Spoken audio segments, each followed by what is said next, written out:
asma wa sifat. Bagaimana kita membantah syubhat ini? Kita mengatakan bahwasanya pembagian ini adalah dalam rangka untuk memudahkan belajar, ya. Kenapa? Karena pembagian ini, ya, memang secara teori tidak ada dikatakan 1, 2, 3. Namun secara prakteknya memang ada pembagian seperti ini. Ada pembagian seperti ini, ya.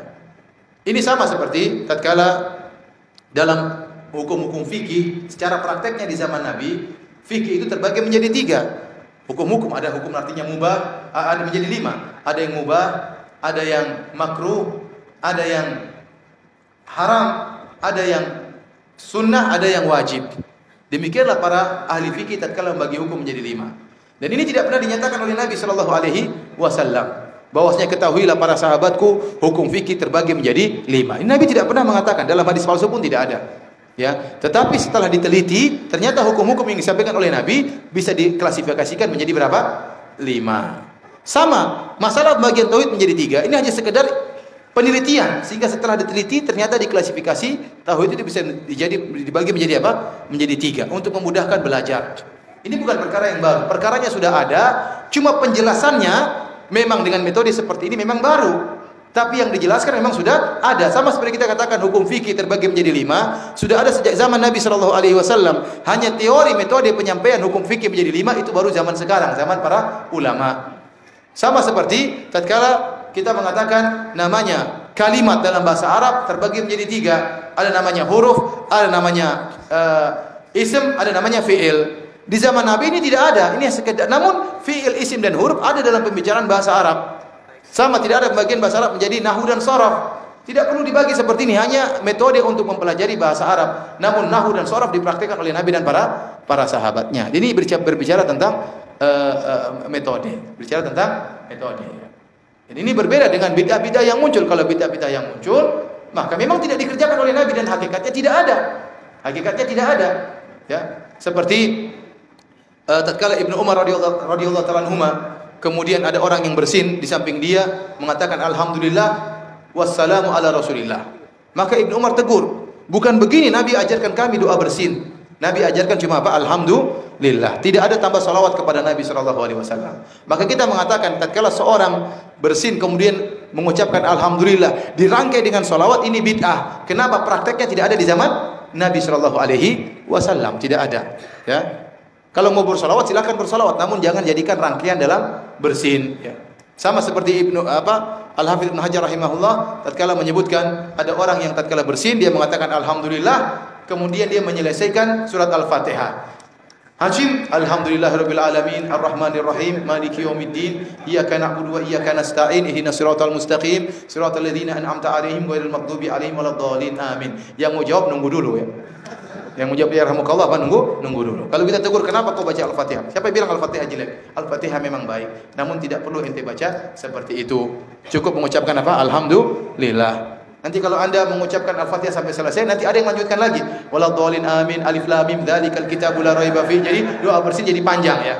Jadi kita katakan ini bid'ah, tidak ada contohnya, tidak ada prakteknya di zaman Nabi. Adapun bahasa Arab, nahwu dan sharaf ada prakteknya, penjelasannya tidak ada di zaman Nabi.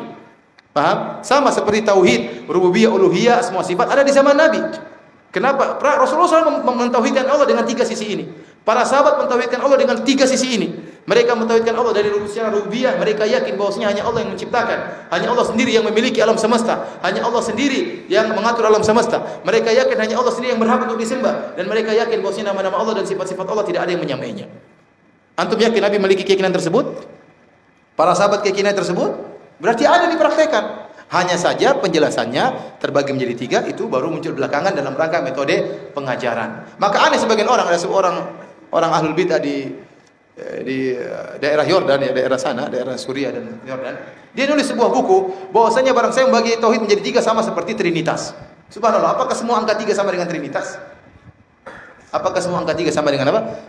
Trinitas. Berbeda antara pembagian Trinitas bahwasanya Allah Bapa, Allah Anak, Allah Ibu ya, atau Allah Rohul Kudus, ini tidak sama dengan masalah tauhid menjadi 3, karena 3 tauhid ini dipraktikkan oleh Nabi sallallahu alaihi wasallam. Siapa yang ragu bahwasanya Rasulullah SAW mentauhidkan Allah dari sisi rububiyah?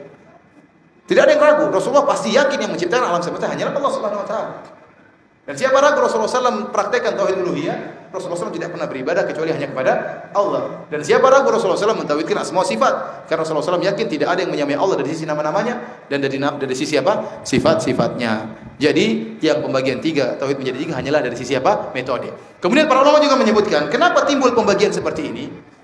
Timbul pembagian seperti ini karena konsekuensi pembelajaran. Karena ada orang-orang yang menyimpang, sebenarnya syariat ingin tauhid satu kesatuan, tidak perlu dibagi. Saya ulangi. Sebenarnya Islam ingin tauhid menjadi satu kesatuan.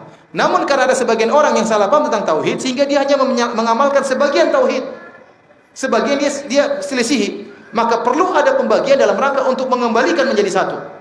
Para ulama telah menyatakan, barang siapa yang hanya mengamalkan tauhid rububiyah, tauhid uluhiyah, asma sifat tidak dia imani, kafir atau tidak kafir. Barang siapa yang hanya meyakini tauhid rububiyah, tauhid uluhiyah, tauhid asma sifat sementara rububiyah tidak dia yakini, dia kafir.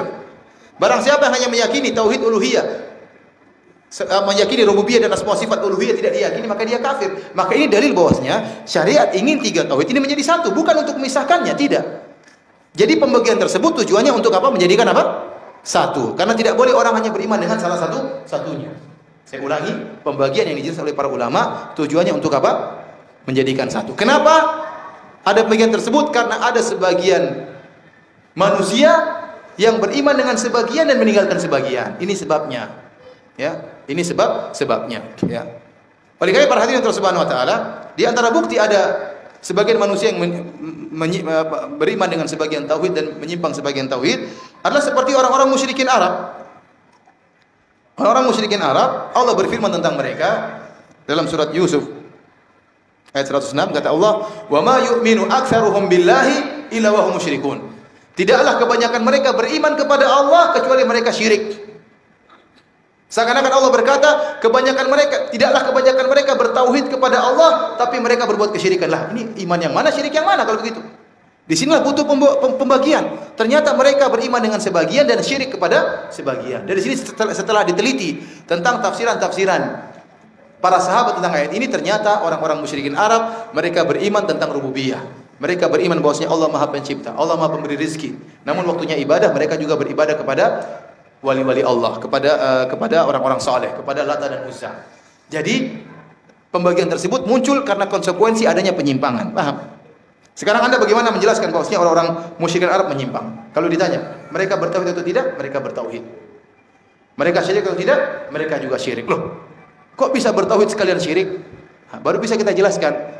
Tauhid mereka pada satu bagian, sementara pada tauhid yang lain mereka syirik. Dalam masalah rububiyah, mereka bertauhid, meyakini Allah Maha Pencipta, Allah Maha Pemberi rezeki. Namun dalam masalah penyembahan mereka musyrik. Mereka nyembah kepada Allah dan juga nyembah kepada selain Allah. Jadi otomatis terjadi pembagian tauhid. Paham maksud saya? Sulit atau tidak? Setengah sulit ya. Jadi saya ulangi. Perlu diulangi lagi? Perlu diulangi lagi? Perlu katanya. Saya ulangi. Terjadinya pembagian tauhid itu konsekuensi dari penyimpangan yang timbul. Ya. Allah menyatakan dalam surat Yusuf, "Wa ma yu'minu aktsaruhum billahi illa wa hum musyrikun." Tidaklah kebanyakan mereka beriman kepada Allah kecuali mereka musyrik. Dalam ayat ini Allah menjelaskan tentang orang-orang Arab jahiliyah, mereka menggabungkan antara iman dan syirik. Padahal tidak mungkin bergabung antara iman dengan syirik. Tidak mungkin bergabung antara tauhid dengan syirik.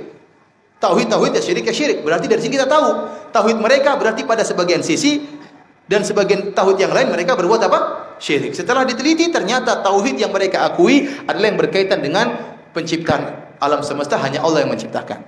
Setelah diteliti ternyata kesyirikan mereka berkaitan pada penyembahan kepada Allah. Mereka menyembah kepada Allah sekaligus kepada selain Allah. Dari sini kita tahu bahwasanya tauhid ternyata karena penyimpangan tersebut bisa kita bedakan. Ya, tauhid rububiyah dengan tauhid apa? Uluhiyah. Paham maksud saya?